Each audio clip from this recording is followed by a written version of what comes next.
भी जोन का नक्सली जो है ये एरिया कमांडर रह चुका है पहले।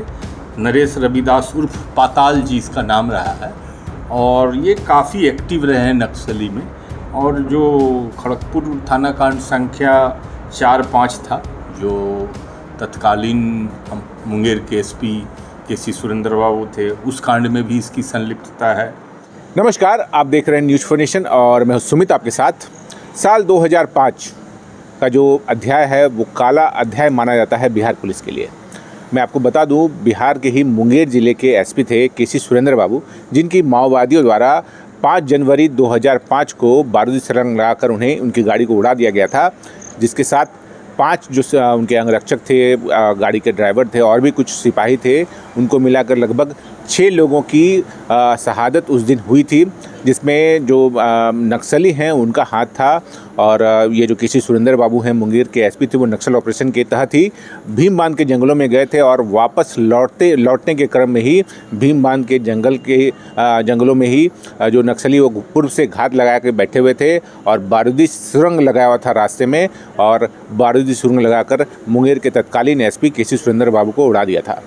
ये जो घटना हुई थी साल 2005 में हुई थी, जिसके लगभग 15 सालों के बाद आज जो वो उस कांड का एक अभियुक्त जो है वो जमुई पुलिस की गिरफ्त में आया है। मैं आपको बता दूं, जमुई के झाझा थाना क्षेत्र के तेलियाडी गांव का रहने वाला नरेश रविदास उर्फ पाताल रविदास, जो कि बांका जिला का पूर्व एरिया कमांडर भी रह चुका है, उसे जमुई पुलिस ने गिरफ्तार किया है। साथ ही 2005 में जो दर्दनाक घटना घटी थी, जिसमें मुंगेर के तत्कालीन एसपी का निधन हुआ था, उस मामले में भी यह अभियुक्त था, जिसकी गिरफ्तारी को लेकर जमुई पुलिस काफ़ी उत्साहित है। हमारी बातचीत हुई है जमुई के एसपी मदन आनंद से, क्या कुछ वो बता रहे हैं इस कांड को लेकर, आइए सुनिए।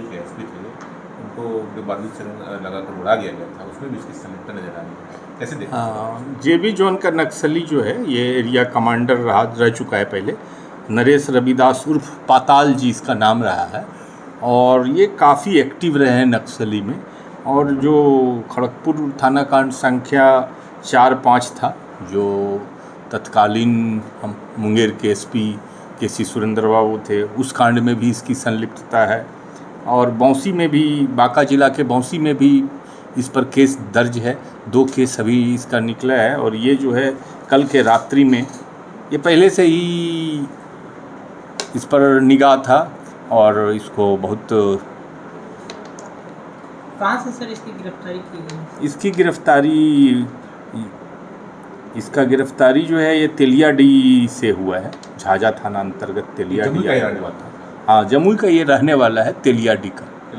हाँ, मतलब घर पर सर आया हुआ था, क्या सूचना मिली थी? नहीं, घर पे आता जाता था। बीच में ये सूचना हो रहा था कि ये जो है कि घर पे आता जाता है, लेकिन हम लोग पहले भी गिरफ्तारी के लिए प्रयास किए थे, लेकिन हम लोग अनसक्सेस हो गए थे। और कल की रात्रि यानी 5/6/25 की रात्रि में और गुप्त सूचना के आधार पर इसकी गिरफ्तारी की गई है। इसकी गिरफ्तारी टीम का नेतृत्व कर रहे थे राजेश जी, जो झाझा एसडीपीओ हैं, उसके साथ में झाझा थाना प्रभारी। और कितनी बड़ी सफलता मानते सर? नहीं है, ठीक है। एक नक्सली जो काफ़ी समय से फिरार चल रहा था, उसकी गिरफ्तारी से जमुई जिला में नक्सली का जो प्रकोप है वो कम होगा और आने वाले इलेक्शन में हम लोगों को फ़ायदा होगा। तो सुना आपने कैसे जमुई पुलिस ने इस कुख्यात नक्सली, जो कि बांका का एरिया कमांडर भी रह चुका हो, ये जो पाताल रविदास है, इसकी तलाश जो है वो मुंगेर पुलिस, बांका पुलिस और जमुई पुलिस लगभग 15 सालों से कर रही थी। और यह जो नक्सली है वो फरार चल रहा था। जमुई पुलिस काफ़ी दबिश इसको पकड़ने के लिए कर रही थी, लेकिन कल ही गुप्त सूचना मिली थी जमुई के पुलिस कप्तान को। गुप्त सूचना के आधार पर जो झाझा के एसडीपीओ हैं और झाझा थाना के जो थानाध्यक्ष हैं, उनके नेतृत्व में यह छापेमारी अभियान चलाया गया, जिसमें उक्त नक्सली को गिरफ्तार कर लिया गया है। तो केसी सुरेंद्र बाबू का जो हत्याकांड है, उस हत्याकांड में जमुई पुलिस को एक बड़ी सफलता मिली है। साथ ही एक बड़ा नक्सली जमुई पुलिस के हत्थे चढ़ा है। बने रहिए हमारे साथ, देखते रहिए न्यूज़ फॉर नेशन। धन्यवाद।